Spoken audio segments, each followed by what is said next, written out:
Welcome to United Front Podcast. I'm your host, Greg McManus. This is the first episode of many where I chat with real people who share their stories. I'm a strong believer in learning from other people's experiences and get inspiration from hearing their stories. Firstly, I'd like to thank you for taking the time to click the link or download this podcast. It truly means the world. I'd love to hear your feedback. You can find me on either Facebook, Instagram, or YouTube by searching for United Front Productions. That's UNITEDFRONTPRODUCTIONS.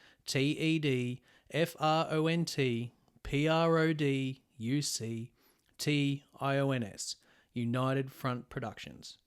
I have a show coming up where I've collaborated with a good friend of mine from Fat Rap Promotions, Glenn, called Punk's Not Dead, It's Just Frozen. This gig will be featuring Totally Unicorn, I Am Duck Eye, Speedball, Apprehension Avenue, and Madame Fatale. Where is it, you ask? It's on at the Baroque Room in Katoomba, Friday the 9th of August. Pre-sale tickets are available now through ticketbooth.com.au for $15 plus booking fee, and they'll also be available at the door for $20. This will be the most wild show that Katoomba has seen in a very long time. On today's episode, I catch up with musician/artist Sam Williams. We discuss music, Aboriginal rights, mental health, and music festivals, among other things. I had a good time speaking with Sam.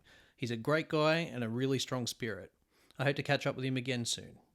So without further ado, ladies and gentlemen, I give you Sam Williams.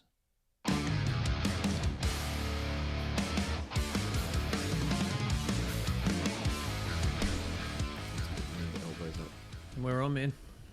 Welcome. Thank you. Thanks for coming. Thanks for having me.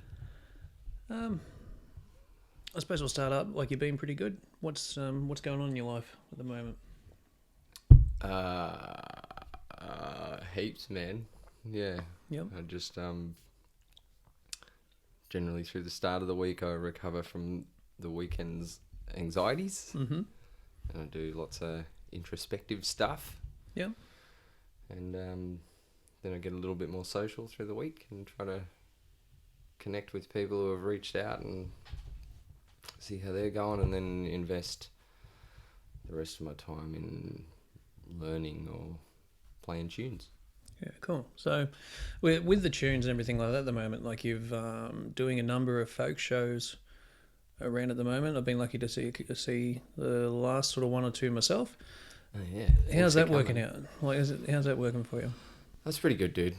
That's I would do band stuff if that was still available to me, but it's not, so I just have to keep playing those type of shows and hoping the audience is going to be okay with a punk singer with an acoustic guitar.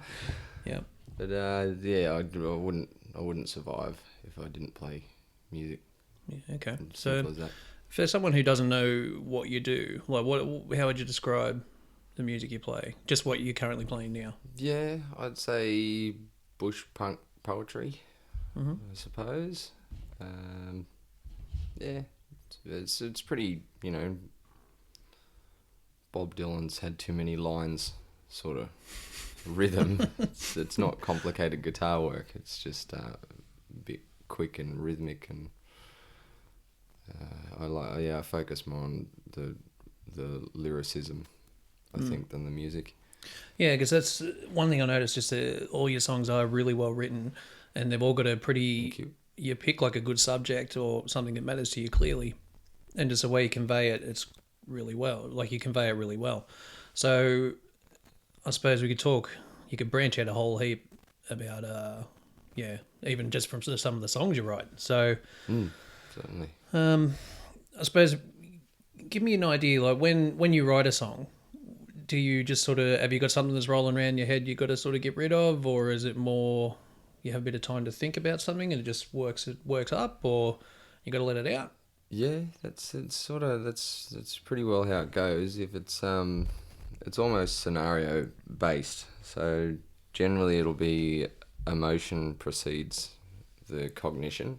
Mm-hmm. So I'm really sad or really angry, and those two are more prominent than really happy.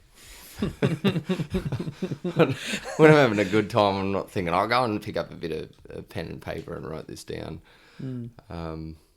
But when you're in sort of the other end of the spectrum of emotions, just kind of like escapist strategy, sort of got to get this out, or just have a mindful moment with the guitar and have a strum. But it's sometimes it's just doodling on the guitar, and I'm like, that sounds like this, and then how I'm feeling pops out, and it's like 20-minute endeavour, and it's done. Yeah, right. And other times I might be, I might catch a line from a movie or a podcast or anything, or a talk, and that rattles around in my head, and then I sort of do sit down and get a bit more lyrical. Or if I'm studying something. Okay. Yeah. So you've got a few different ways of inspiration, really. Like you get it from a few different places. Yeah, it's fortunate in that way. I've always liked writing. When I was little, I used to write lots of fantasy sort of stuff. Not Lord of the Ringsy type stuff, but just crap I was making up. Yeah, okay. I'd tell myself stories all the time. And can you share some of those? Yeah, I suppose so, man. It's just, I think, the only one I can sort of remember at the minutes, I was about 11. They wanted us to write some story for bloody school. Mm-hmm. And had to be about where you like hanging out. And our house is, 150 metres from the bush, so that's where I went. And they've asked us to just tell a story about where we hang out. My story ended up, I went up the hill, all true. Yeah.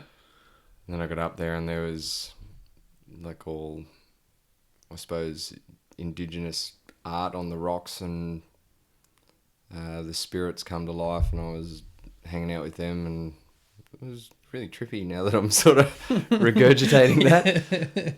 Yeah, okay.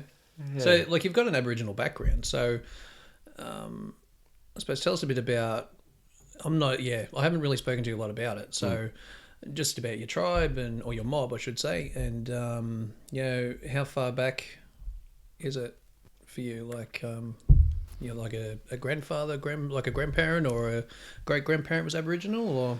Well, here's the thing, is I don't know, so I can't actually say I'm Indigenous or Aboriginal. Mm-hmm.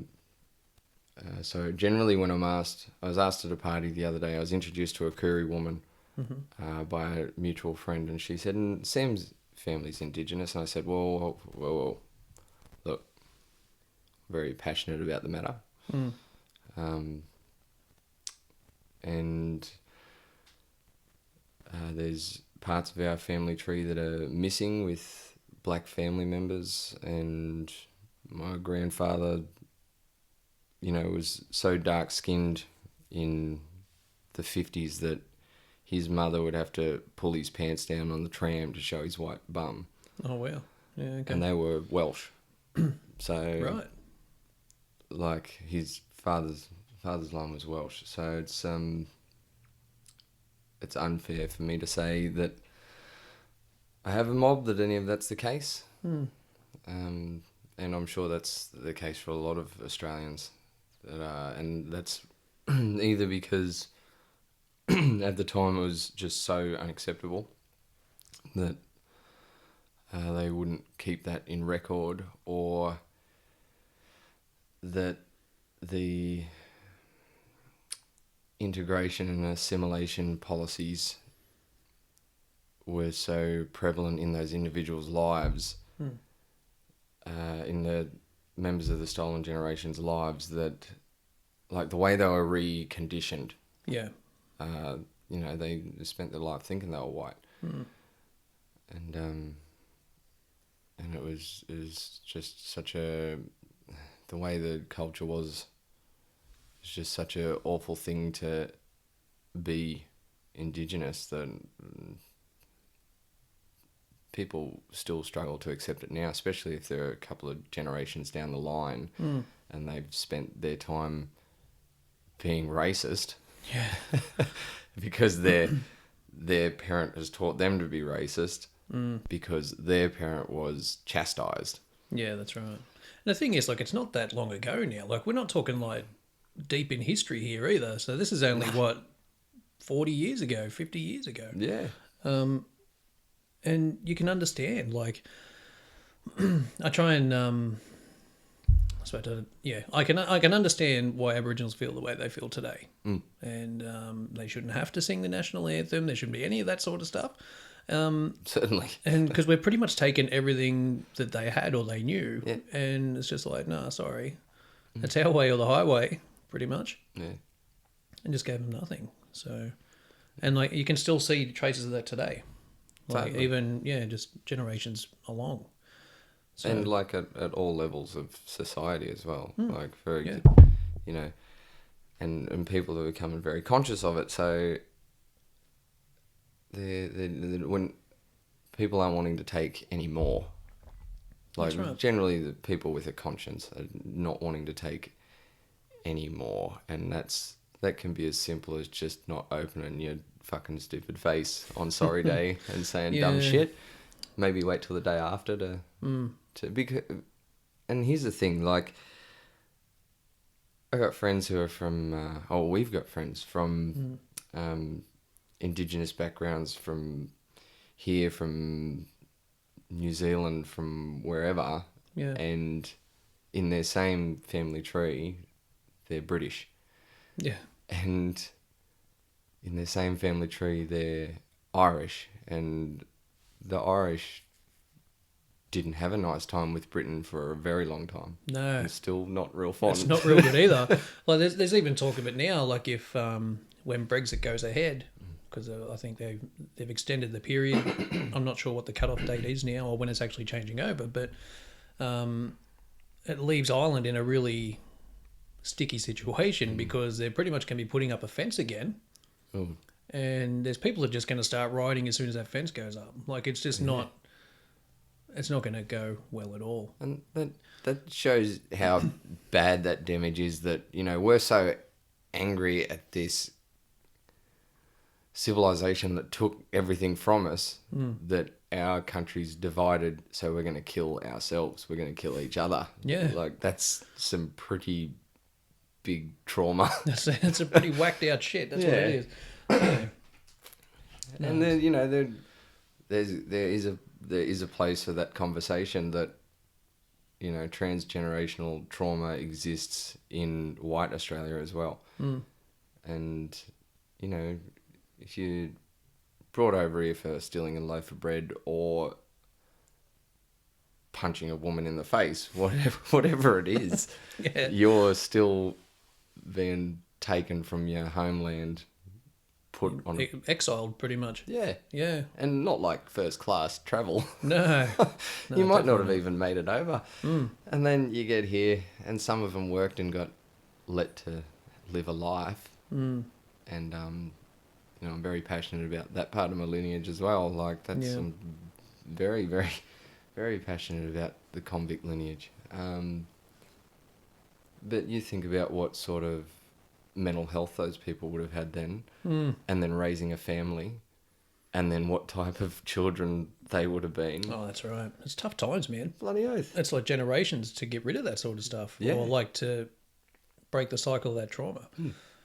It even happens now, you know. Like it's you can see things that happen, you know, 2 generations back that are still affecting people today. Oh, shit, yeah.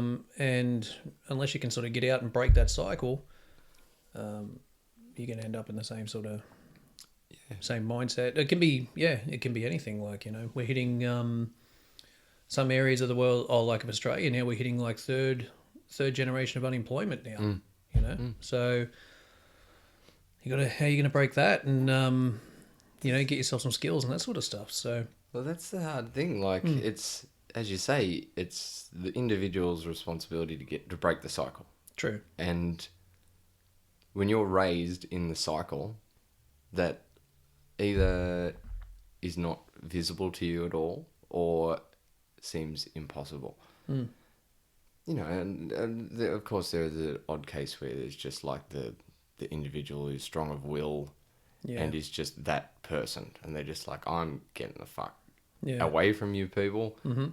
But, you know, we know through psychology and stuff, it's just your conditioning and your layers, and so it's so hard to bust it down. And as you say, when it's, you know, your third generation unemployed, third generation addict, maybe been raised with fetal alcohol syndrome because your parents were drinking the whole time you were in So that's pretty utero, common. and Yeah, it's a common thing. and then you're born with these genetic and psychological factors. That, that's the easy out. It's kind of, well, it's against you from the start, really, isn't it? So it takes a lot to actually get out of that and break that cycle. But in saying that, if you're lucky enough to not have any of those effects affect you, I think we need to look at a support system to help those people break the cycle. And that's where it sort of gets a bit messy. Yeah, totally. Yeah. Because, we're identifying ourselves, themselves. So this support network has either got are those people that are already breaking free, does the support network look at them in evaluation and go, well, they're all right? And then how does the support network detect and find people who do need it? Yeah. And then when they find them, is the investment going to be worth it? Do they have what it takes to get out of it, or are they just going to continue to mooch off the system? And I am a moocher of the system.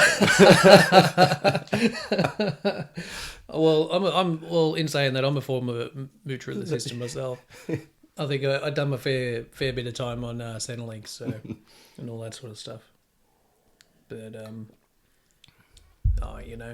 I think for me personally, I actually had to move out of the area I was living. So, I love a town, Lithgow, but for me, I had to move on and do something different and just get out and see the world a little bit. Yep. And once I did that, it really opened a lot of things for me, and I just the more people I actually met and all that sort of stuff, and the world is such a bigger place, when you sort of come from that that country sort of lifestyle. Yep. And you mix it up a bit. You can see a lot of people deal with a lot of different things, and there's plenty of opportunity out there if you want to go get it, Yeah, but it's just taking that step. That light at the end of the tunnel. Oh, that's the thing. Like for me personally, I can't even see the light of stuff that I want to achieve yet. Like I've got a whole list of stuff that's,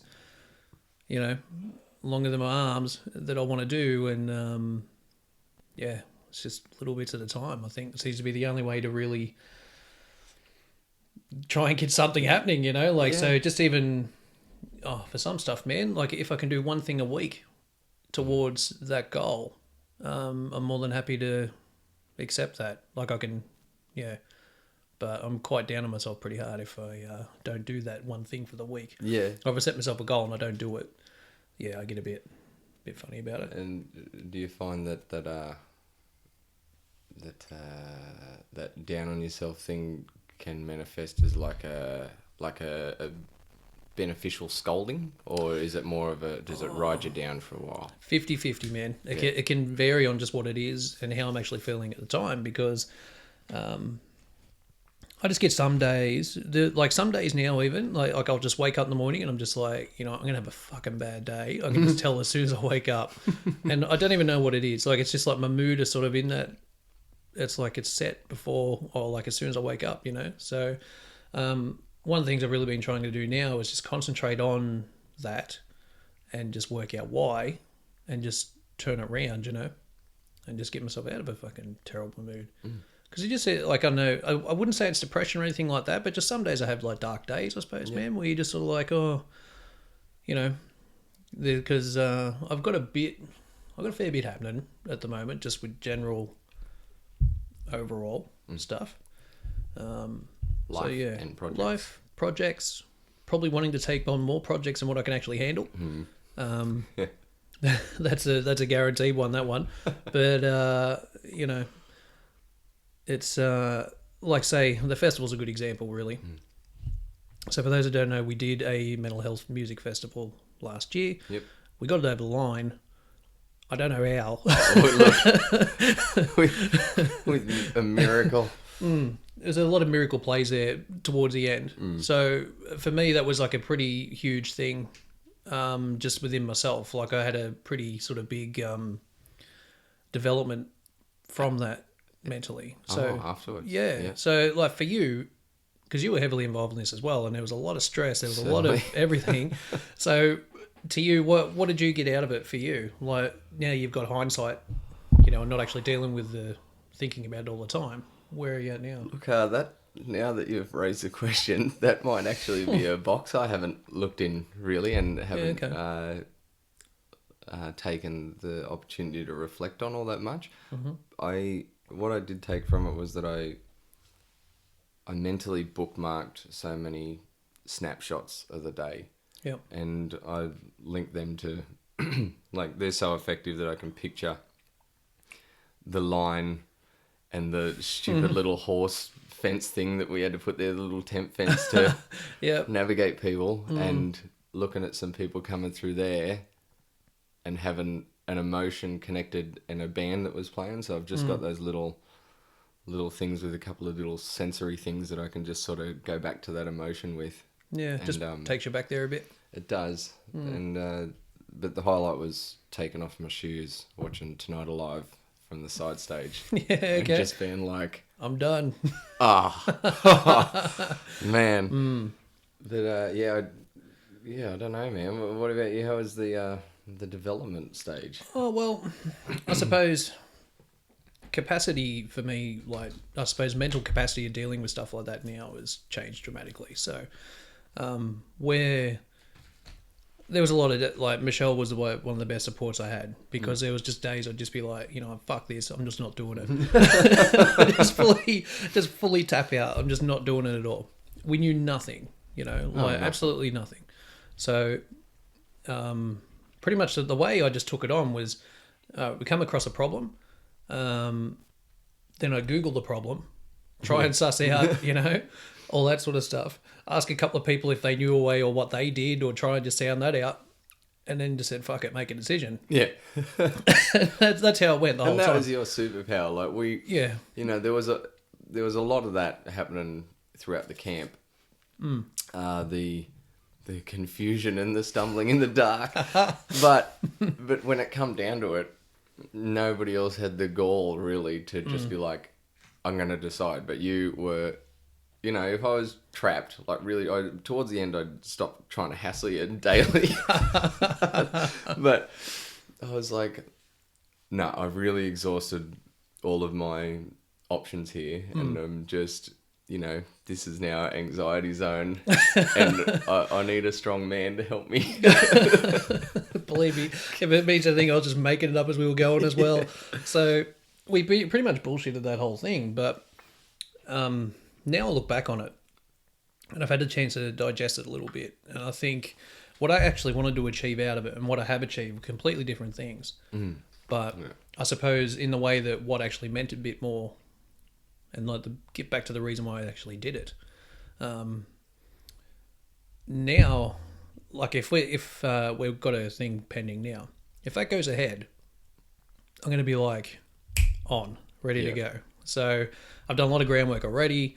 I've just had a lot of time to reflect on where it needed to change and what we need to do. And just what I actually want to achieve out of it is different again. I don't initially it was numbers, all about the numbers. But now it's more... You went a bit numbers mad there. Yeah, but it just messes you up, man. It really does. So I just got to look at the actual quality over quantity, as in the people that are there and just the message we're trying to actually convey and what we get out. So that's the way I'm sort of looking at it, man. Yeah, it's a bit more of a... I just got to let it get a bit more human with it and just really look at what we're trying to do here. Well, that's actually, it's fascinating, because I was sort of coming early on, as you know, from this fairly idealistic, silly, hippie place. and like, I still possess that. That's still a big part of me, but now that you say it, I came from it from that angle, from the human angle, and the skills that I learnt working with you to try and do this stuff was a lot more logic brain orientated than heart space sort of stuff. Yeah. So I sort of come out the other side of it going, geez, you're not a fucking airy fairy doofus. You can actually get up people and drive some people to do a couple of things when you need to. It's a good learning experience for that, man. And I'm sure, like, as you looked after, how many guys did you look after? When you think about all the volunteer stuff and that you're doing. Oh, yeah. It's probably, 20 people? Yeah, it was 20. I don't even think we quite got 20 because of the unfortunate, and to be blunt, lack of support, both in terms of the ticketing and in terms of people who wanted to actually contribute their time. But there were, like, besides our team, there were some really, really, really helpful, really strong women that took over in terms of the volunteers, and they worked all day, some of them. Like your mum worked really hard, you know. Over this couple of days. Yeah. And they were just passionate about it, which, you know, it was excellent. But so in terms of the management, when I was in the grind, I could just sort of go, hey, can you deal with this? I just got to go melt down and I'll be back. Yeah. I've been talking over the, you know, the grounds wide PA like a friggin' asshole. Can all volunteers please come here? Now. Meanwhile, there's two bands playing and, you know, people sprawled out everywhere. But, yeah, man, it was... That part wasn't too bad. Yeah. Like, in hindsight, that was something we needed to have sussed out way earlier on. Oh, man, you can pick it apart. Like, that's another thing I did too, is I started picking it apart straight away. Oh, yeah. But then I thought, well, because that starts that spiral of, like, you know, being hard on ourselves and that sort of stuff. And I thought, well, you know what, fuck it. We knew nothing. Yeah. I feel confident now I can do any music show coming at me now. Dude. Because it's just... That was hard enough, and we managed to get through it. We got some people there. We did. We outdid the Byron Bay Music Festival in their first year. That's what, Excellent. like, a couple of people told me that. So they That's got a like good note. 300 or something for their first one. Really? Yeah, so Well, we look, did okay. We Yeah. did. Like, as I said, I can look back on that day and enjoy that. Yeah. And I was pissing sweat and running around, and we hadn't slept for days. It's overrated. Yeah. Don't need it. I can look back on that and just be like, we accomplished that hard. Like, what we did was amazing. And, you know, as you say, like, yeah, during the day I was way too active to be picking it apart, but the little asshole me would pop up on my shoulder and be like, yep, see that? That's shit. We didn't think about that. We fucked that up. Like, fuck, shut up. It's not the time. We'll deal with this later. And, yeah, as I said, I've reflected on it critically the day and how it could certainly work better and the lead up process, like, you know, as you say, what worked, what didn't work. But, yeah, I don't have no regrets, but the aftermath of it on ourselves was, it seemed big. Like, Man, I think I disappeared for a month. yeah, I'm not joking. you're Like, gone. it was pretty much I disappeared. I did nothing.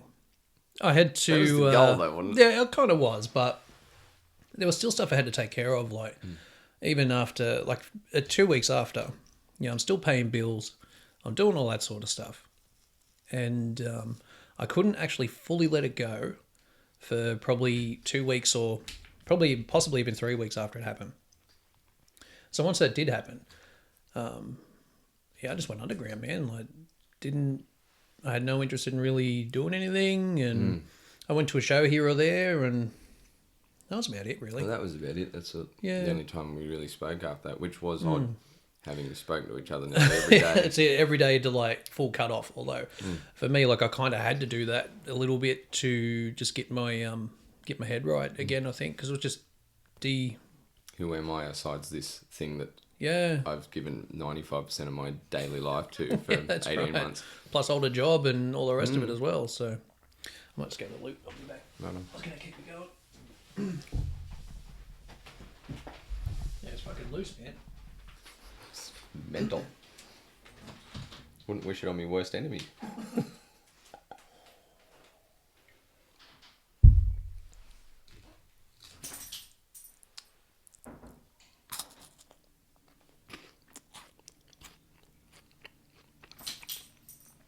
This Greg Cast is brought to you by Loca, Grand Patisserie,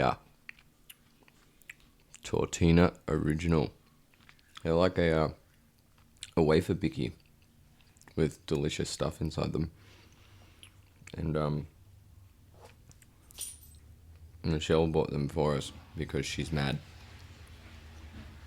And like a really weak coffee for me because I'm a sissy. Caffeine sissy. They're delicious.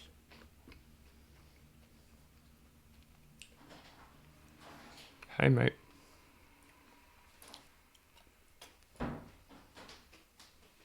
Sorry, man. No need for that word. Fucking cheese was floating.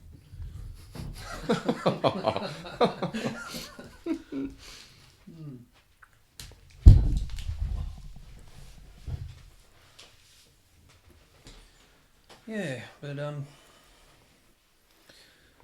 train of thought just slowly gone there for a minute.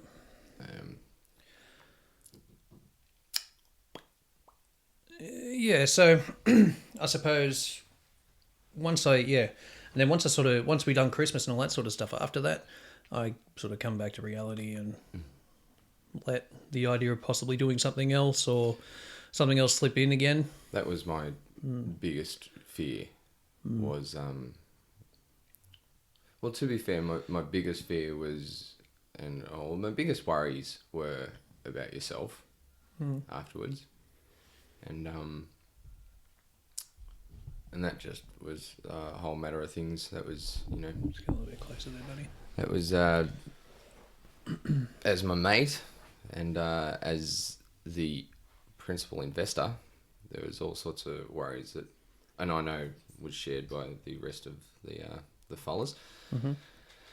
It's my biggest fear on top of that worry was you ringing me saying, hey, I've got this idea. Me going, nah, because I hit the ground running straight afterwards. I had uni exams the next day or the day after. Oh shit! So you were deep. Yeah. You're still on the ball a fair bit. Yeah, I didn't pull up. And that was 2 weeks. I had a couple of exams and some assignments due and stuff. And I've since after last year I deferred uni too because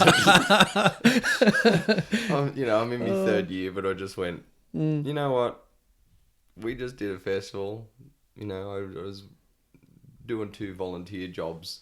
Yeah. And the festival, the third volunteer job, and then and doing uni and trying to maintain my relationships and sanity. Yeah.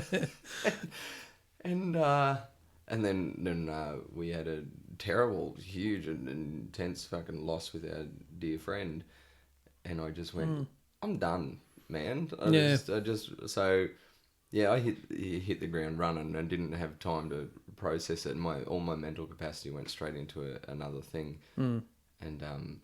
And then after that, I destroyed my mental capacity by, drug use. Yeah. I just went, fuck this. I've fucking had enough. And here's my blowout day. And I've saved up all my pennies and I haven't told anyone to get fucked in 2 years. And now I'm just going to do this. And that really busted me. I had enough. Yeah, okay. Yeah. So, and same thing. It really did take till Christmas and having that just human stuff happen again. Just, here's all the people that I connect with. Simple stuff, man. Even though that family Christmas stuff and food and just chilling out and no commitments to anything. Like except eating the food. Yeah, that was about it. But yeah, and then although I think it was after Christmas really. It was my brother Matt. He's like, man, you got to do that again. He's been in my ear for the entire time. So this whole year, 6 months, he's been in my ear like, we need to do that, do it again. And I went down and I went with him and we mapped out something and all that sort of stuff. Mm-hmm. So that's how far we've got. We've actually mapped out something and made a few changes. Like I applied for a government grant, which I paid a grant writer to do because I thought it'd be a better way to have a crack. That we should find out about that before the end of June. And if that happens, like I've done majority of the groundwork, budgets, layout, everything. It's pretty much just book bands and speakers and go again. All that bit was sort of fun, really. Like I didn't have to do with the bands or anything like you did, and that did sound like a fucking pretty stressful time in places. The bands themselves are great people. Yeah. But their management's a bit fucked. Yeah. They're just... I think that's their job. Yeah, but they're meant to do that, and make sure their guys are covered. And, we done... You should have seen some of the riders that rider requests we got. Hilarious. They were pretty crazy, but even in the end, we came up with something that sort of everyone was happy with anyway, Like, Glenn was... he just cooked so much good food, and I think everyone was happy. Like, that was the one thing I did ask everyone was just whether they had a good time, and I think we looked after them fairly well. Yeah, the bands. Yeah, so, and look, I remember us standing on that stage the night before when it was set up going, wow, look at this. And imagine playing here and looking up at that, like, for those who don't know, Lithgow's just surrounded by mountains. Big valleys, man. Like, it's in a huge valley. You're just staring out at this. Fuck, that stage was enormous. It wasn't a little bloody drum rise in the middle of the field. No, it wasn't like a truck. It was the truck. No, well, technically it was a truck, but... And then yeah, we were just sitting out there looking at everything. And then the next night, Clowns played in the afternoon, and we had our steam session. We let loose. Yeah. Like, you busted my face, I'm pretty sure. I had a bleeding nose. And, Gee, I don't remember that. oh, well, why would you? We were having a good time. And I was looking around going, oh, the crowd is dwindling, and it really wasn't as big as we'd hoped. And this is, I imagine it's quite disheartening for them. But I saw the boys from Hellions afterwards. Yep. And they were just so warmed by the experience. And the same with the guys from Tonight Alive. They just were... The numbers were ineffectual to their performance. They were just totally into it. Yeah. And it was... That was pretty bloody amazing, man. It was pretty cool. They were a good bunch of guys, or pretty much everyone. The guys from the chats were really funny as well. Yep. A couple of young dudes, like that singer loves the piss. Like, he's just... he's a unit, just smashes schooners, man.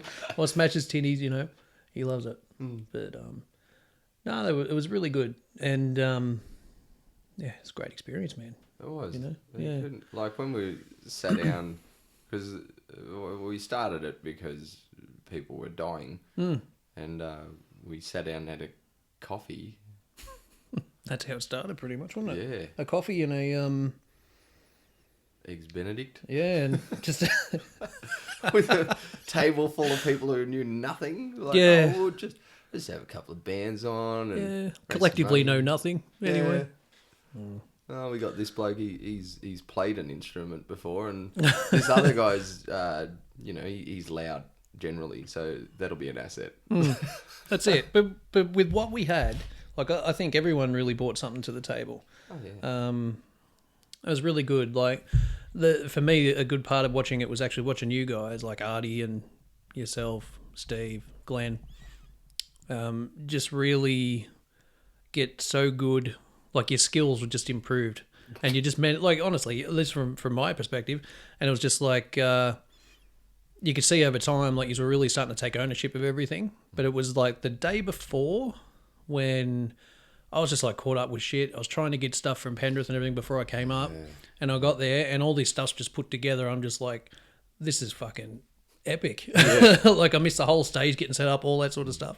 But to go there and just see all that then, and just like, oh wow, like, these guys have just ran it and they've done their thing, It was really good. It was good to see your face too, because we were talking on the phone. That's it. Like, phone was ringing all the time. Like, oh dear, he does not sound well. And then you turned up and we're like, what's wrong with his head? Doesn't look how he sounds. It was there was just some stuff. Like I had the cops ringing me the Saturday morning, and he's just like, "We haven't received your payment." I'm like, "Mate, this was paid like a week ago."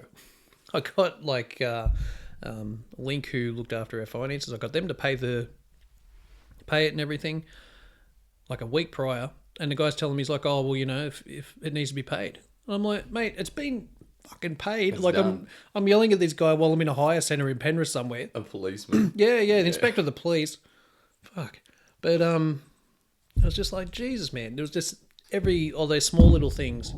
Yeah, it could just turn to shit really quick. But It did a few times. yeah, it did a couple of times. Yeah. And even in terms of like the bloody the chats we're about to play in half an hour, and we're going, where are these dudes? Was it them or was it? Yeah. Oh yeah, like they were heaps late. Yeah. Oh, and the I won't say any names or any styles, but we had a couple of very demanding guests, or one in particular. Yeah. And that made it really hard. Like we're zero experience, zero funding really.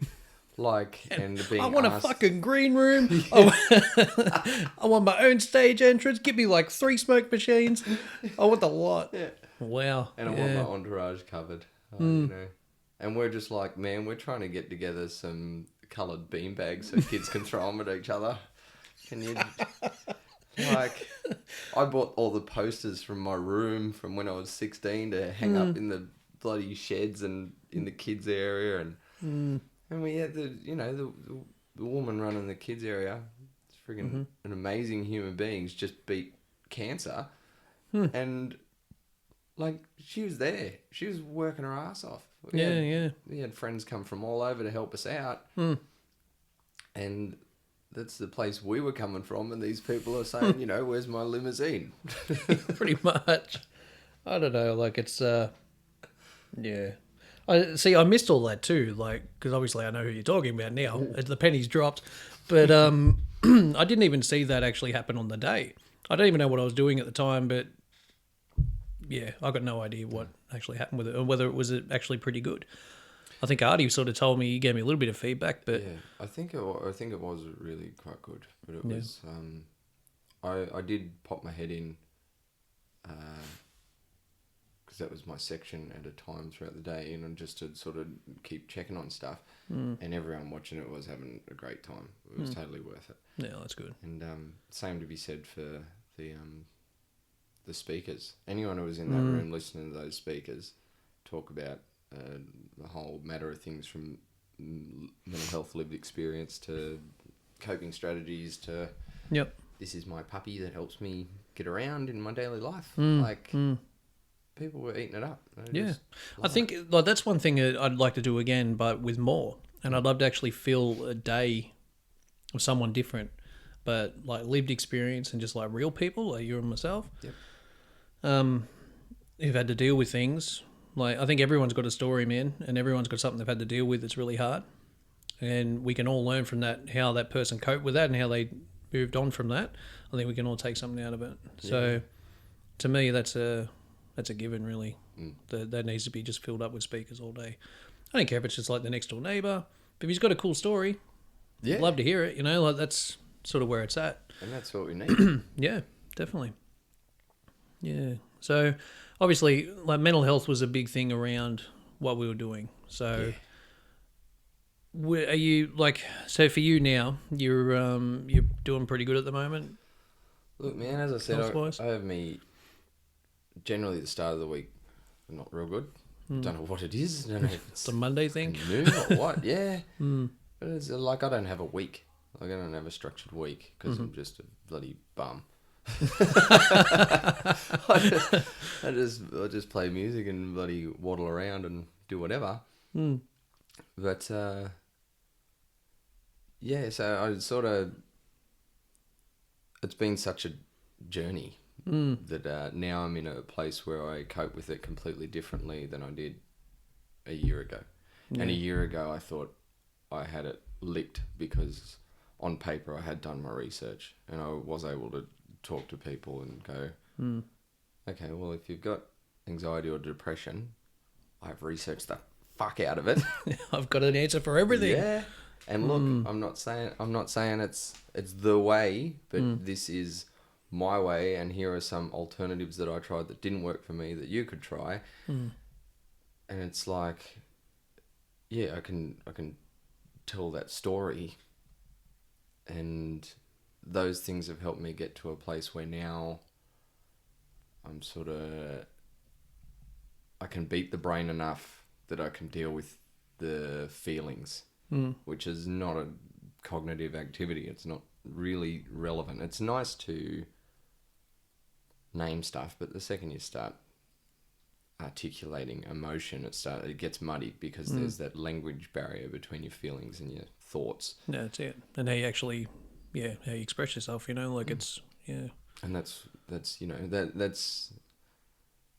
why I say I enjoy lyricism, because as a poet, for lack of a better term, any poet, that's the real benefit of that, is you can write it down in words that necessarily don't make sense. It's just like you look at some of the stuff, some of Sting's lyrics, and he's like Yoda the syntax, so the word that should be the start of the word's at the end, and you've just got to infer what he's on about.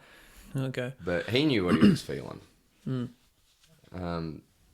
But even him, as well a writer as he is, he's still trying to convey a feeling with words, and then us as the listeners are interpreting, and we're not him.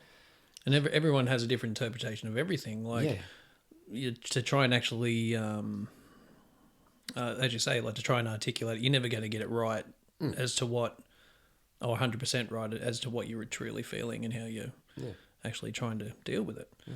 So for you then, like mental health has been, it's a big subject for you. Huge. So if we take it back a bit, so when you were younger, what made you sort of start to look at mental health? Like what, was there like a catalyst, a particular moment, or was it sort of something that was building up, or? I sort of indulged in it. I didn't begin to look at it till I was about 22, I think. Okay. So you're a bit of an animal before then, I suppose. Yes, certainly. Well, we like metal. Yeah. We like punk. We like black shirts and loudness, and like it was not. But before that, I liked Bob Dylan and John Williamson and Tenacious D, and my GP told my family when I was 12, listening to John Williamson and drawing cartoons in my book and writing fantasy stories, he told my mum and dad that he thought I had depression. Okay. And they're like, was it just "Fuck off, mate." So it was just like a chat that he's had with you, or that's sort of? Yeah, he didn't tell. Yeah. No one spoke to me about it because it was ridiculous. So he just had a chat to you, and he no. So Just where mentioned did it he... to mum and dad after Okay. I was crook. Right. And then I went away then there was a circumstance change where I went to a school, and it was an hour away on a bus, and I was quite heavily bullied by year 12 dudes. Okay. that So played you're rugby union. fairly young at this time. Yeah. Yeah. And so at the time this doctor's detected this, then I've also had a scenario change where I've left everything that I was comfortable with. No more drawing, just football. No more blah, blah, blah, just whatever. And so I thought it was all that situation. And sure, it had its factors. There'd be some factors in there for sure, man. And it did allow me to find music, because you just lock yourself away with your Walkman on the bus. But I come out of that experience a year later, because in our family it's like, you signed up for hockey, you're playing the whole season. Okay, so you're dedicated to the task. Yeah. And you wanted to see it through. Yeah. I didn't. I was very unhappy and still couldn't communicate to anyone that I think I'm being bullied, because that was ridiculous to me, because I would just, if they sat close enough to me and became physical with me, I'd just hit them. Mm-hmm. So I was like, I'm not being bullied. Yeah. Because... Not physically, anyway. No. Yeah. It was all the psychological stuff and all the ridicule morning and afternoon that got to me. And then, at an away town with it was a private school, so I had a second-hand Blazer with holes in it, and all the phones had just sort of become a thing, the Nokia 3310s or whatever around. They're still champions today. Man, they're durable. You can smack people in the head with them. Yeah. Look, so even when I got there, I was still outcast there. So I was about a year of that, and I come out of that experience going to Lithgow High, which I loved. Yeah. Quite a hard individual, and I was already a physically strong person, and quite capable of handling myself. But then I was quite sharp mentally, and quite an aggressive person. I was, So you were pretty cranky when you were young? Like, you used to get into a lot of fights and stuff at school, or? No, I would just intimidate the crap out of someone, and if they were silly enough, then I would play, but it wasn't a fight. Yeah, wow. Yeah. Because, like, I have to admit, even, like, I'd known of you for a little while, and I just had, like, a bit of a hi, Sam, sort of here and there for a while. I don't think I really got to know you until you were probably in your 20s, I'd say. Yep. And there was just a few nights where... This is back when alcohol was a part of your life as well. But there was nights there where I'd just chat to you like 4 or 5 in the morning, just sitting at a bar, and it'd just go on. And I just found that every time I came back to Lithgow and you were there, like this would reoccur every time. And we just have these real long conversations. And I understand the anger streak, because I still remember now where there was this one night, and there was a guy, he just kept annoying. He was in your ear, and you've just turned around. This guy is like double your size. You just turned around and you've done the whole Brad Pitt out of Fight Club, right? Where you're over the top of this guy and you're like an inch from his face, just yelling in his face. I'm just like, this is a bad motherfucker right here. He was just like, he is one bad dude. I just thought, wow, like that's, yeah. I was like, that's crazy. Like, you had a lot of pent up sort of... anger there, yeah. And that therein lies the problem, is that I reserve the right to have those skills because of the self-defense disciplines I've had since I was 7.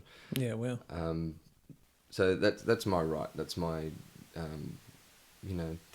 this is my space. If I like you, come in my space. If you're like, and this is only just a little bit further away than a mosh pit person. Like, that's all I need.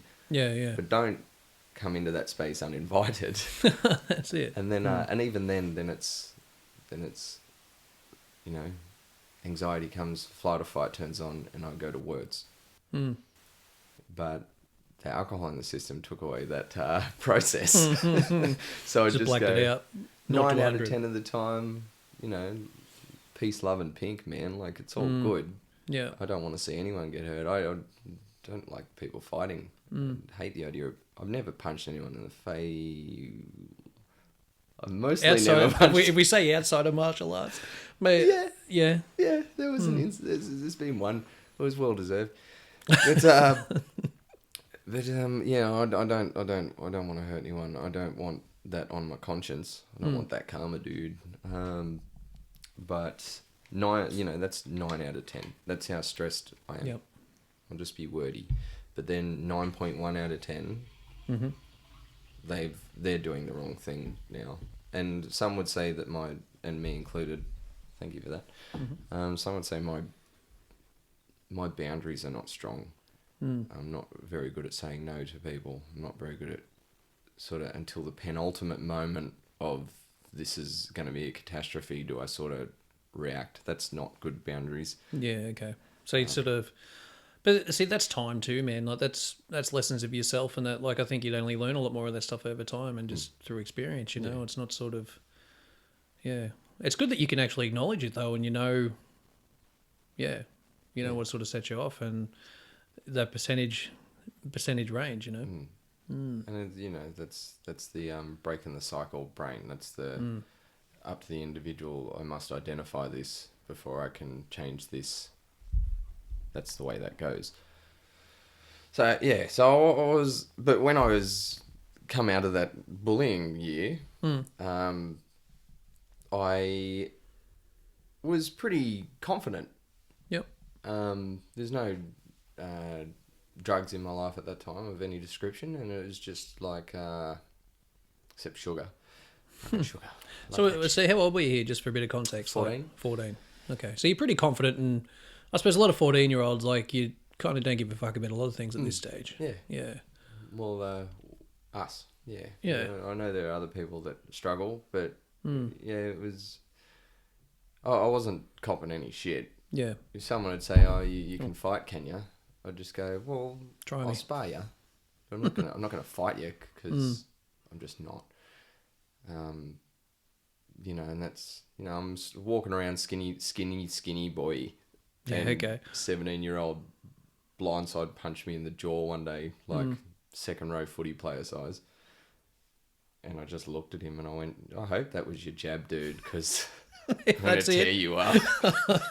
And his missus has gone, I've just worked out who that is. We need to go. Yeah.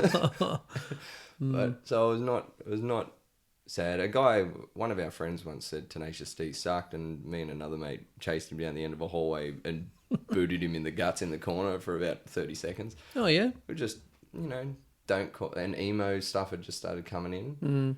And, I suppose you would have got thrown into that wearing a black T-shirt. Yep. You get thrown into that straight away, I'd imagine. So we'd react to that and it'd just be like, no, this is metal territory. Don't you dare say that sort of shit to us. So yeah, we're quite confident and assholes, basically. And so that, but again, that's all from fear. Yeah. And that's all from being sad and not wanting, I'm not going down to that place, so I'm going to crush you. And if it wasn't a male, then I had intellect, so I would just ridicule people. So you just say if it was a lady, you'd just tear her down. Yeah. Like emotionally. Yep. Yeah.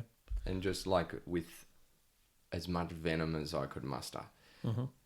And just like the tone would change and the sharpness would change, and I would sort of even your body language is sort of, I'm directing this at you, and the snarl would come over your face and sort of be an explosive enough movement that a whole classroom would turn around or a whole party would look or whatever, and they would just be crushed. And not a cool way to deal with stuff. But at the same time, I was sitting in roll call self-harming, and that was just because that was better than thinking. Yeah, right. I'll just burn myself because then I don't have to deal with the rest of these fucking moo cow cattle scumbags while they're sitting here getting ready for school. How could they possibly know what I'm thinking? And then be angry at the world because they didn't know what I was thinking. So I sort of perpetuated that phase, and then I went through phases of trying to, I am the biggest dog around here, so I'll look after these people. And then when those little sick dogs would bite back at me, I'd smash them too. Yeah, well. Like, don't you forget you're my creature. I look after you. I'm looking after you. Yeah. Yeah. Wow. And So, it's not a nice dude, man. I like, yeah, this sad is I'm actually learning a lot here about you. Like, I didn't know a lot about you, like you growing up. So I had a lot of good fun too. I'm sure. There were other aspects of my life. It's just a little bit of aggression there, self-loathing, But so, like, you've got through school, you've become a young adult, and obviously alcohol's a big thing. But you've had to deal with a fair few of your demons with that too. So, is that sort of a lot of that stuff you didn't deal with in the past? Did that sort of just come back when? Oh yeah. When I stopped. Yeah, and just even leading up to and like the tipping point, I suppose. Yep. Okay. So like I was pretty loose and pretty reckless as it was, and that's like I was a singer in bands, so I was charismatic and I didn't mind showing off when it was my time. Mm-hmm. I hated people that did it when it wasn't their time. Yeah. And I was in charge of, whose time it was.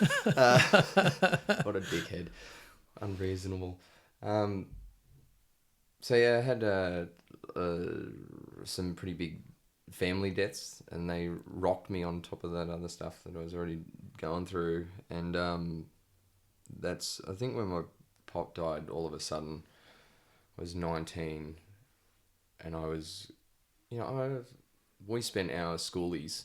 My best brother Tom and I, everyone saved up their money and went surfers paradise or whatever, and we saved up our money and spent the week in the courthouse, in the courthouse hotel, and drank biblical. Yeah, wow. Okay. And that was all right. So we fancied ourselves drinkers, but when Pop died, it was like, okay, well, I already drink a lot to have a good time. Now I'm having a bad time. So it was just, I think that was the moment that, I locked myself away.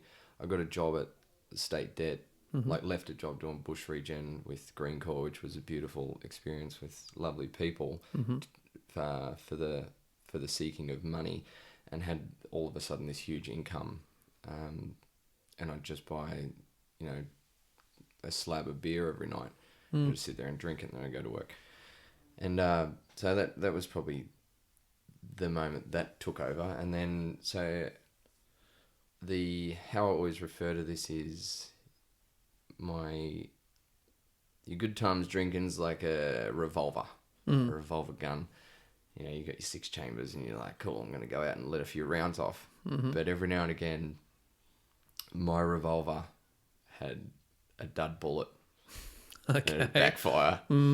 So that's when this stuff started coming up, and all these old emotions and worries and stuff that I hadn't dealt with would sort of manifest in these aggressive explosions out of fucking nowhere, like that bloke in that pub that night. I've had enough now, and I didn't know when it was going to happen. I didn't know. It wasn't like the precognition you have when you get up in the morning going, it's going to be a bad day. I was just like, cool, I'm going out. Yeah, wow. It was just instant, 0 to 100. Yeah.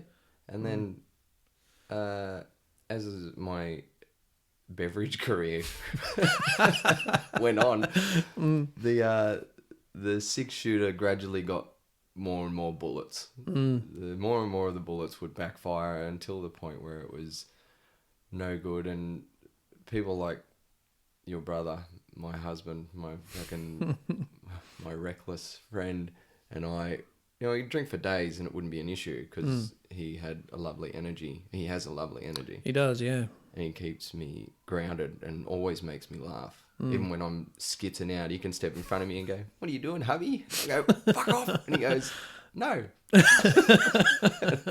I'm all right. Yeah. But then if those people weren't around and there were other issues throughout the day, like maybe I'd gone out drinking because I was having a bad day, then those were and that just happened more and more. The frequency increased and I couldn't deal with it. So I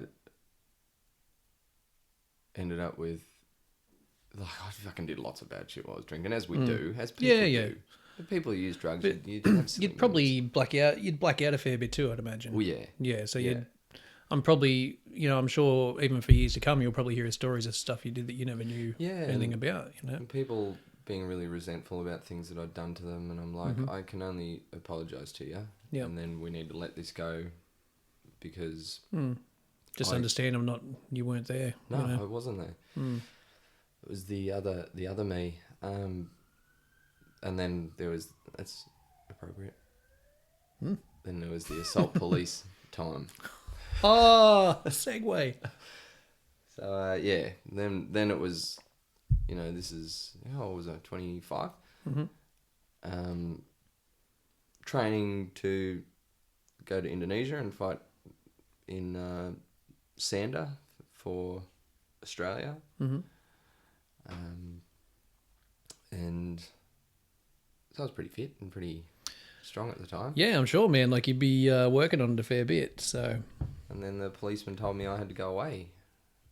Okay. So what had happened, I'd been drinking all day and I hadn't eaten food, and kids at home, that's a fucking bad move, don't do that. And I was already emotional, and then I saw a person who was the catalyst of my emotions at the time, fueled by alcohol. And that was the last thing I remember was spotting that individual through the pub, and lost my shit. Apparently, don't remember any of this. Yep. Just next thing I remember was having a shower in the police station with OC spray or mace running down into my eyes and crying for my mum. Wow. That was the next thing I remember. So. But you lost a fair bit. Did you lose a bit of time? Like, did you lose a couple of hours, sort of thing? Yeah. Or? Yep. Wow. Yeah, it was funny. And there's still a little bit of pride in this element of the story. But the bloke said to me, I've been on the force for 15 years. I've never had to use the whole can of spray on someone before. And I was like, oh, is that good or bad? And he was like, it was impressive. You were being restrained by 2 policemen at the time. Shit. And then he pointed to a cut on his chin, and he said, see that? You did that. And I looked at the camera in this room, and I was like, oh, I'm so sorry. And he's like, I've asked around, all the other officers have seen you around town. They say you're a really good person. Yeah. But you did this. And I was like, I'm sorry. And he said, it's all right, I punched you first. I was like, what a legend. Thanks for saying that. But at the end of the day, that was the, oops, drinking's bad. Yeah. That was your tipping point. Yeah. I suppose, if that'd be a lot to sort of take on, man, at that point, like you're there naked, like crying for your mum, man. Like it's tough. Like, It wasn't my finest hour. No. And this is, like, at this point, I've been working on my mental health, like, for years. Yeah. And that come from a suicide moment in, like, one morning I was out near the highway and I was like, this is bad. I rang my dad and I was like, I need you to take me to the hospital. Yep.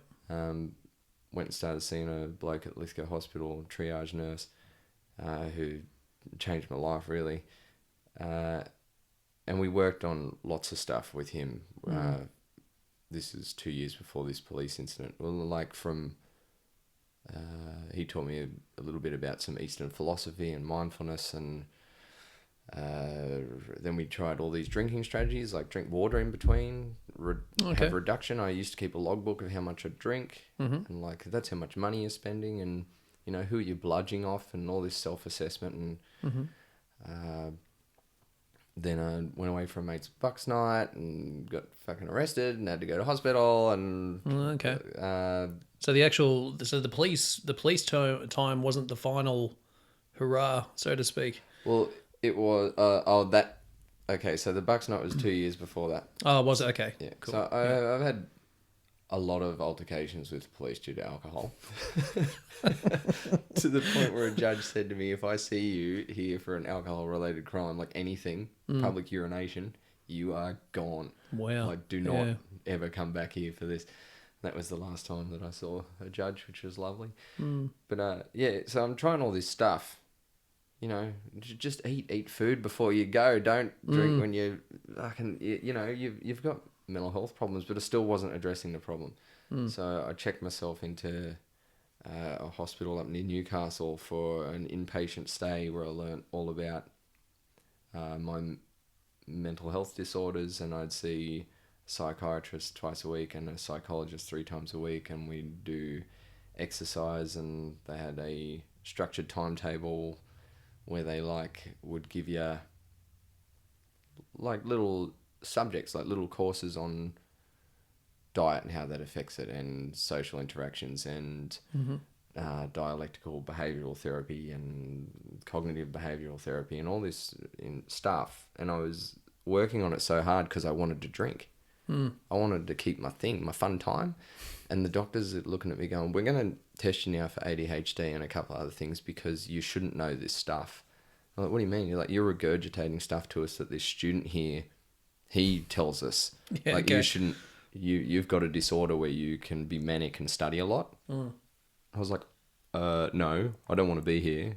That's when it was just like, oh shit, because it sort of went outside the comfort of just trying to strategize being able to drink, I suppose. Yeah, I just want to work. I want to get out of here. I want to go and enjoy myself with my mates.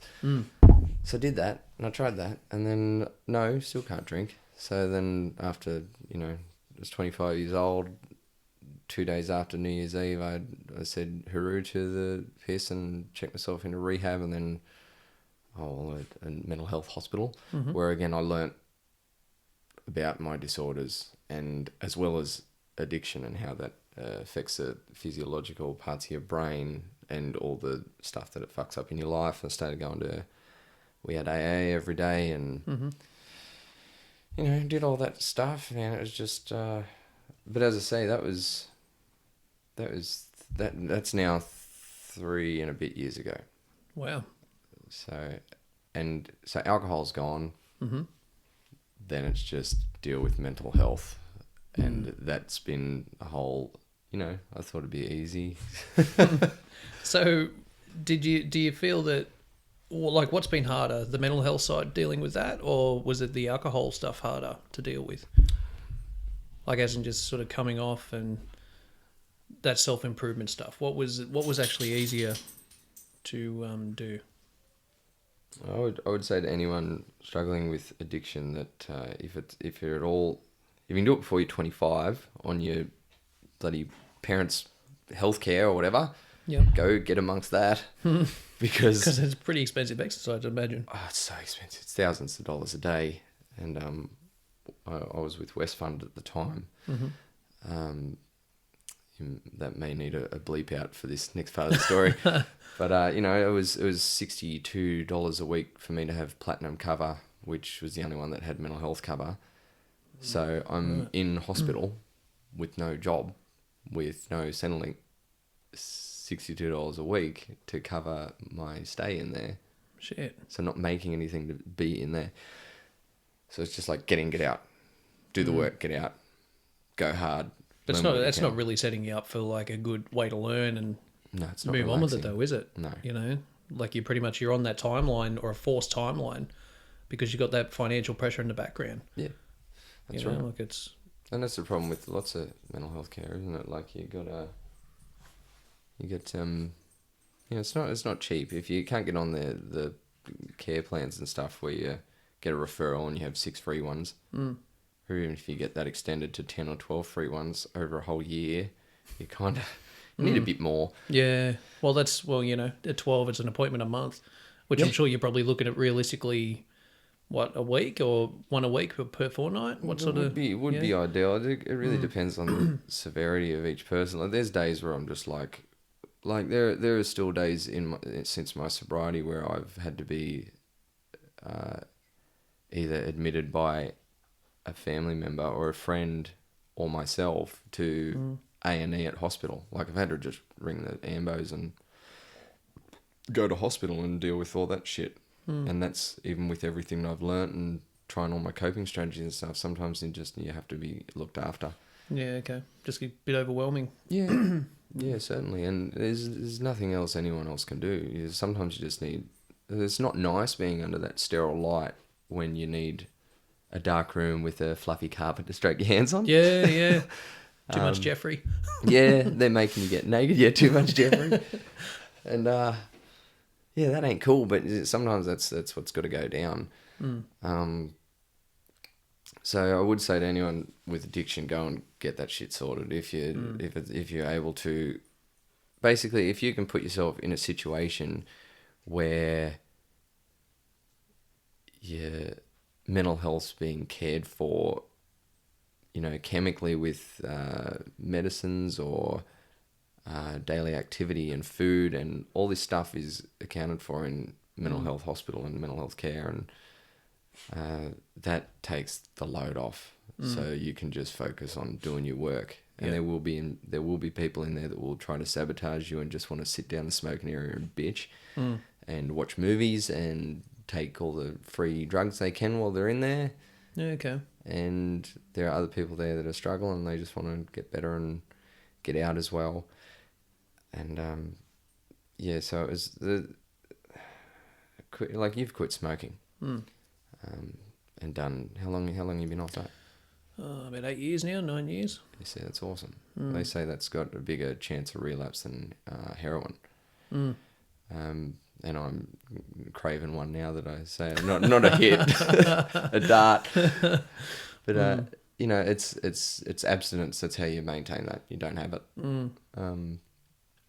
So the piss after a month was all right.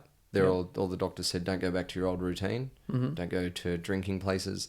Don't do this stuff. And I said, fuck you. I live in Lithgow. Everything is in drinking lot culture. revolves around that. Yeah, it's a massive drinking culture. It is. Yeah. And so I just went straight back to karaoke. First day back, hung out with your brother, hung out with everyone. Yep. They're all telling me they're proud of me. I sung some songs, which wasn't easy without alcohol getting up in front of people. But so that was just like, just don't have it. And I've had lapses since. Yep. The first one I had was earlier this year. It was a planned lapse just to see what that would be like. Okay. Yep. But the little demon come back. Really, within first time, like...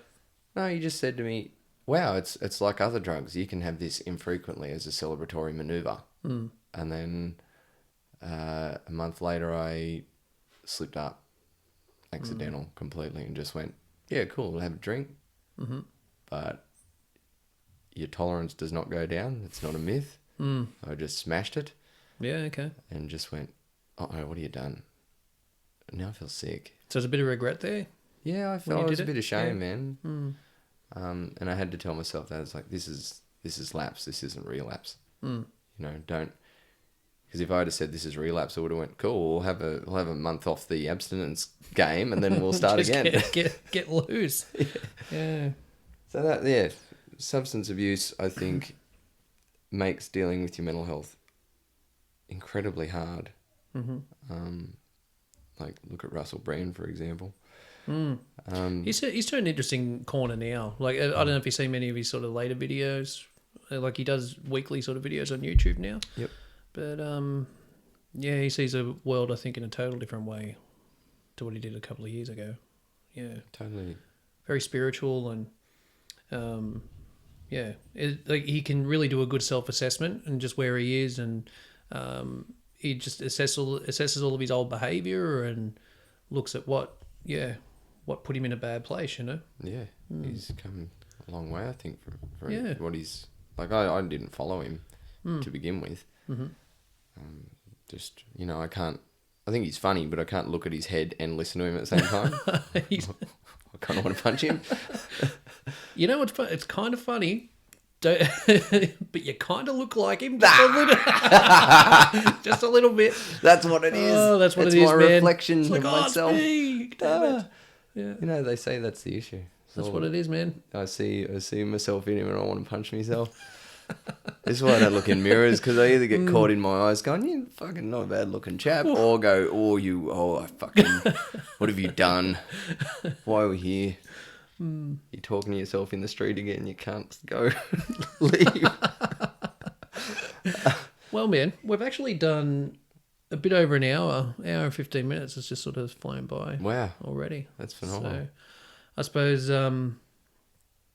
we could probably wrap it up there, but have you got anything you got going on over the next sort of month? Like, what are you doing? Yeah. Shameless self-promotion, mate. Okay, cool. Yeah. What do you got happening? I'm going to be playing down at Get Folked Punk, which is a punk folk night in Marrickville. But last time I was there, they had a variety of different genres there. So when's that on? It's at the Lazy Bones Bar, I think it's called. It's on the 27th of a month in June. And if I've got this out by then. Well, we'll see. I'm kind of going to be panicking until then. Yeah. I've had to re-release my album because there was a money issue. So everyone that owns it already has lost it. So what happened there? Like, I saw you posted something where, like, it's just disappeared or something happened. This is the first album you did. Yep. Yeah. Grieve and Glorify. And it was a pain in the ass. I had the renewal for its distribution linked to my previous credit card. Okay. And it got hacked or stole or whatever friggin' hell happens in the interwebs. And I don't know. And so when it come time to refresh, it didn't happen. So So you everyone's just lost it. you lost your full subscription. Yeah. So was that just like a owned it lost it. Spotify thing, or what Yeah, was? Yeah. Spotify, Google Play, iTunes, Pandora. It was across all the things. And it just left it all like, Yep. ooh. So sucks. my old man's telling me for like a month before, he's like, I can't find your album anywhere. I go, well, it's your fault. You just you don't know where you're looking. And then I was like, oh, Google Play's taken it off. Like, they must have had an issue with it. Must have been something wrong with it. And then I noticed it wasn't on Spotify. What the fuck's going on here? So I've actually had to re-release the whole thing. It can't just come out again and people can have the digital copies they had. Oh, right. So I really don't know how to do anything about that. But I've released 4 more songs on it now, which is with Tom Hine and Les Fender. They were from our punk band called Convicts. And so I kind of got a yay out of it, I suppose. I tried to salvage the experience a bit and just be like, well, this is shit. But still chuck a few extra on there. Yeah, and it never got to, those songs never got to come out, and we worked really hard on them, so it'd be nice to put them out. And the boys were real supportive and just like, yeah, just chuck it on the re-release. So I'll have that out sooner rather than later, and I'll let people know on my Facebook page. Sam Bucca, fans, friends, and fam. I think it is now. Also, just for one final thing, I just thought of you went in a competition recently, so you submitted some songs for a competition. Yep. So, just what happened there? I know you done like a small GoFundMe that turned into like a lot of cash. Yeah. It was like you got a lot of support out there. Jesus. So what was the competition and like what? Yeah, so you had to pay to submit, obviously. Yep. So what's the potential outcome there? I really don't know what the potential outcome is because I looked at the former winners of the Vander and Young Global Songwriting Competition. So like last year the winner was Amy Shark. Oh, nice. Yeah. So she's done. So you're in with good company, really. Yeah. Like she's amazing. But then there's a couple of people in the years before that, and I was like, I don't know that name at all. So whether or not they ended up becoming writers for people who did do stuff, or whether or not they just become nothing, like I don't understand. I've looked at this competition for years, and every year I've filled out the submission and picked a song and gone to submit it and gone, oh, $50. I can't afford $50. Yeah. So this year I just went, okay, I'm going to put one in. Yep. And then I said, which song do people want? And they picked more than one. And I said, well, I can't afford that. And people said, I'll pay for it. I said, I can't accept that. So I made a little GoFundMe and said, okay, please contribute very tiny amounts of money and we'll try to make enough to submit the 3 songs that you just want to submit. So you're going for like $150 a year. $150. Yeah. That was it. And I spent 50 and submitted the 4th myself, which was going to be the game. And some people submitted $50. So like it was out of whack in 4 hours. Yeah, okay. People were just like, okay. And it was really flattering and I was really overwhelmed and I'm not good at accepting compliments or charity. And it was really hard. I put a few videos up and the first couple were like, you assholes, why'd you give me money? And the others were like, I'm crying because it's so kind, beautiful and lovely. And, the spiritual me took over and the musician me shut up for a while. The brand side came out. Yeah. Yeah. And I just went, okay, that's really sweet and flattering. And now I've got $675 in a separate bank account that I'm just looking at going, I wish somebody would tell me, like these people that contribute, I wish they'd tell me what they want me to do with this money. Okay. Because they don't seem interested in reimbursement or, like I can't submit more songs. I could leave it there and every year submit more songs, but I am expecting to win $50,000 next week. Yeah, okay. $50K, eh? Yeah. Wow. That's first prize. So and obviously acknowledgement that you won, and that's not bad for $50. Or potentially. That's it. Yeah. Yeah. And it is mostly about that. It's just, it would be nice after writing songs for 14, 15 years that someone was like, hey, you're not shit at that at all.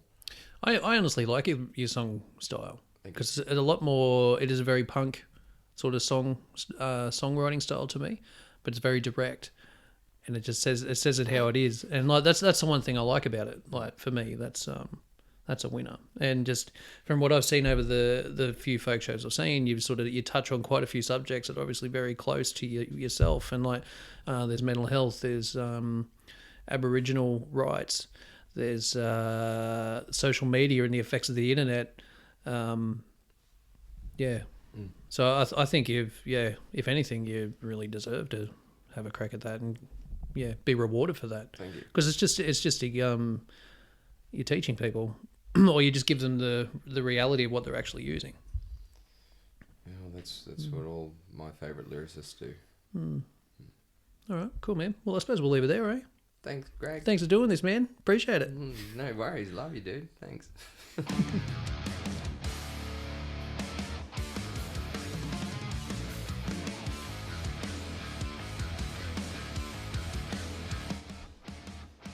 So there you go. I hope you enjoyed our chat. Once again, I'd love to hear your feedback. You can either find me on Facebook, Instagram, or YouTube by searching for United Front Productions. UNITED FRONT PRODUCTIONS. United Front Productions. If you think you have a story that needs to be heard, or do you think you can inspire someone to better themselves, I also want to hear from you. Get in touch with me, drop me a line. Also, I can't stress enough, thank you so much for taking the time to check this out. It means the world to me, man. If you can like, share, promote this for me in any way, be forever grateful. So until next time, catch you later.